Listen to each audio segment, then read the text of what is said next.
Baie welkom by ons digidiens. Ons is nog steeds besig met 'n reeks oor God en hoe God homself bekendstel. En vandag gaan ons 'n bietjie kyk hoe God homself bekendstel as Vader. Nou ons as paas weet hoe 'n wonderlike voorreg dit is om 'n kind te kan hê.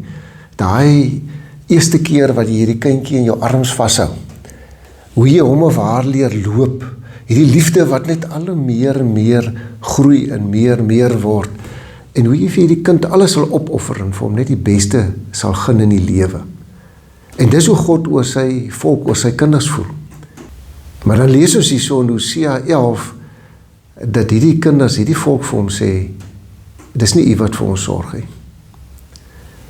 Maar wat tog interessant is hoe God homself bekendstel as 'n Vader. En ek wil graag vir u lees daarvan uit Hosea 11, vers 8 en 9. Maar hoe kan ek jou prys gee, Efraim? Hoe kan ek jou laat vaar, Israel? Hoe kan ek jou vernietig soos Atma, met jou maak soos met Seboim? Ek kan dit nie oor my hart kry nie. My liefde brand te sterk. Ek sal my gloeiende toren bedwing. Ek sal nie so ver gaan en Efraim uitwis nie, want ek is God, nie 'n mens nie. Ek is die heilige wat by jou is. Ek sal nie met woede ingryp nie. Hierdie volk van die Here is soos wat 'n kind vir ons is. God is lief vir hulle en hy gee vir hulle die beste en hy wil vir hulle eintlik die lewe gee. Maar dan wil hulle nie erken dat dit hy is wat vir hulle sorg en vir hulle goed is nie. Hulle wil liewer op mense vertrou en op goed wat mense gemaak het en wat hulle self gemaak het. En in hierdie proses word hulle eintlik net weer slawe van ander mense of ander volke, eintlik met dieselfde situasie as wat in Egipte was. En daarvan het God hulle juist kom verlos. As ons dink aan die boek Hosea, dan dink ons aan Hosea wat mis die prostituut Gomer moes trou. Want dit moes eintlik dien as 'n spieelbeeld van hoe God se volk teenoor hom optree. God wat sy volk liefhet soos 'n vrou vir wie hy baie lief is, wat alles vir die vrou doen. Maar hierdie vrou kan nie glo dat haar man vir haar so lief is en alles vir haar doen en haar versorg nie. Sy dink haar behoeftes kan net vervul word by ander mans en sy hardloop agter ander mans aan, vra vir hulle raad en is eintlik ontrou aan haar man. En dis wat hierdie volk doen. Hulle hardloop agter ander gode aan. Hulle vertrou op ander nasies. Die gevolge hiervan was dat oorloë hulle verwoes en verteer het, omdat hulle na verkeerde raad luister. En so mis hulle eintlik die lewe wat God vir hulle gun. Maar dink jouself in. Dink jou in as 'n pa of 'n ma wat vir 'n kind verskriklik lief is. Wat hierdie kind leer loop. Wat vir hierdie kind versorg. Wat net die beste vir hierdie kind wil gee. En dan kom sê hy vir jou, dis nie jy wat vir my sorg nie. En as jy vir hom wil raad gee, dan luister hy liewer na ander se raad. Hardloop hy agter ander mense aan en verwerp jou as ouer. 'n Mens kan verstaan dat God woedend was vir die volk. Want die Efraim kom sê, ek is ryk, ek het myself ryk gemaak. Israel is vals.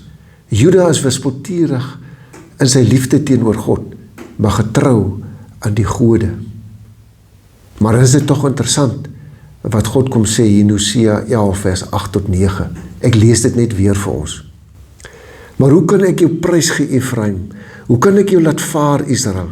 Hoe kan ek jou vernietig soos Atma, met jou maak soos met Seboim? Ek kan dit nie oor my hart kry nie. My liefde brand te sterk. Ek sal my gloeiende toren bedwing. Ek sal nie so ver gaan en Efraim uitwis nie, want ek is God, nie 'n mens nie. Ek is die heilige wat by jou is. Ek sal nie met woede ingryp nie. God openbaar hom hier as 'n Vader. Hy wys vir ons hoe lyk sy Vaderhart.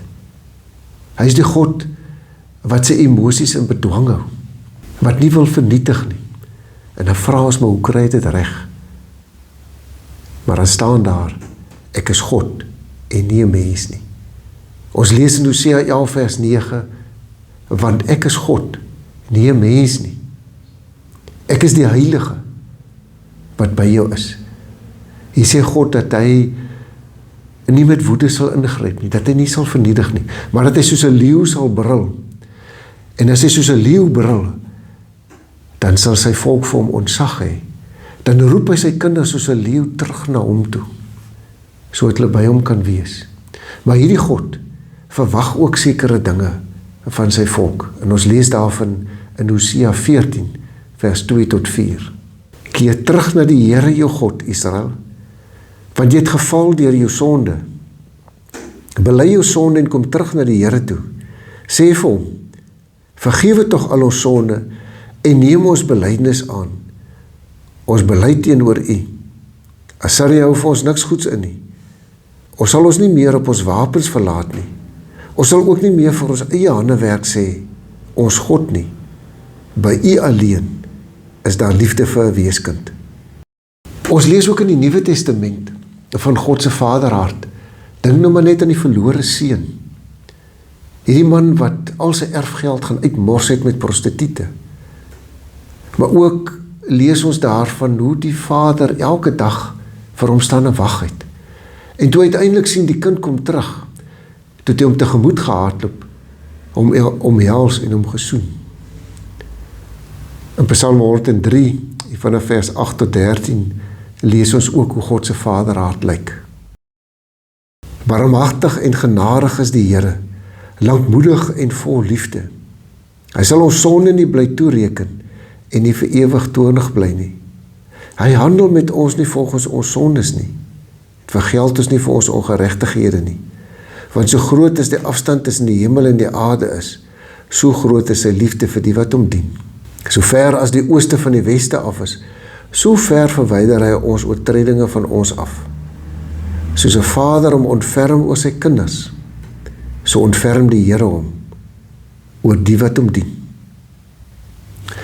Maar wat sê hierdie gedeelte vandag vir ons? Sê vir ons, God is baie lief vir ons. Ons is vir God soos 'n kind, vir wie hy die beste gun, vir wie hy die lewe gun. Maar dan kom maak Hosea ons ook bewus daarvan, dat ons ook maar, soos God se volk, ontrou raak aan hom. Dat ons ontrou raak soos 'n prostituut. Dat ons soos 'n onwillige kind na ander se raad luister. Dat ons ook soms in slegte situasies beland, omdat ons nie na hom wil luister, nie na sy wil vra nie.